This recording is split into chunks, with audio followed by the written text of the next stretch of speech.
वाणी विचार 392 में आप सभी मित्रों का स्वागत करता हूँ। एक मित्र ने पूछा है कि हमारे माता पिता और टीचर अक्सर हमें डांटते रहते हैं और हमारी भावनाओं को नहीं समझ पाते।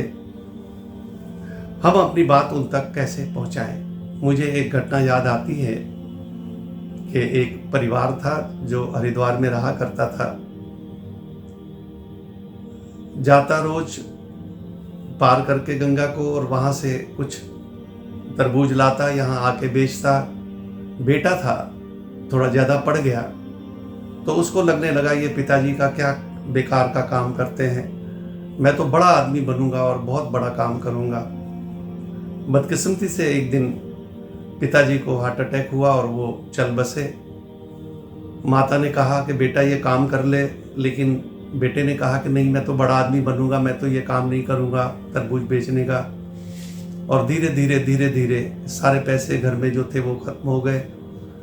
अब नौबत आ गई कि भोजन कहाँ से आए। माँ ने कहा कि बेटा छोड़ अब पढ़ाई लिखाई और ये काम कर। तो उसने कहा कि कैसे, हमारे पास तो कुछ भी खरीदने के पैसे नहीं। उसने कहा कि तुम गंगा पार करके जाओ, तैरना तुम अच्छी तरह से जानते हो, और उनके पास जाओ जिनसे पिताजी सामान लेते थे, वो ज़रूर तुम्हारी मदद करेंगे। उनसे कुछ तरबूज ले आओ तो उससे कुछ भोजन भी हो जाएगा और कुछ बिकेंगे तो उससे कुछ पैसे भी आ जाएंगे। वो गया, उसने कहा कि हाँ हाँ ज़रूर, तुम जो मर्जी ले जाओ। और उन्होंने कुछ तरबूज भी दिए। घर में आके पहले तो भोजन किया माता ने और बेटे ने, और फिर वो तरबूज बेचने निकला, लेकिन एक भी तरबूज नहीं बिका। रात वापस आया, माँ से कहा कि एक भी तरबूज नहीं बिका। उसने कहा बेटा ये बताओ कि तुम्हारा ही नहीं बिका या किसी का नहीं बिका? उसने कहा नहीं, लोगों से तो बिक रहे थे लेकिन मेरे तरबूज नहीं बिके। उसने कहा वजह क्या है? उसने कहा वजह तो मुझे नहीं पता। माँ ने कहा अगर तुम इस तरह मुंह बना के जाओगे तो कोई तरबूज नहीं बिकेगा। अब फिर जाओ और उनसे और तरबूज लेके आओ।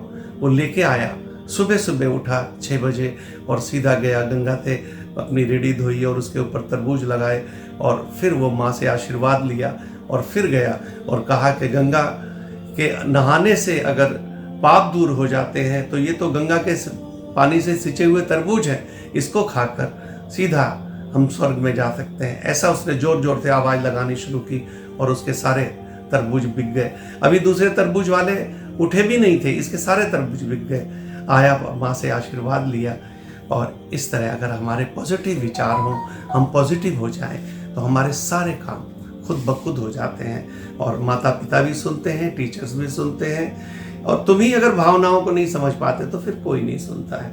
इसलिए आप ठीक हो जाएं और उनको समझें, और फिर उनसे अगर बात अपनी पहुंचानी हो पहुंचाएं, तो सारी बातें पहुंच जाती हैं। धन्यवाद।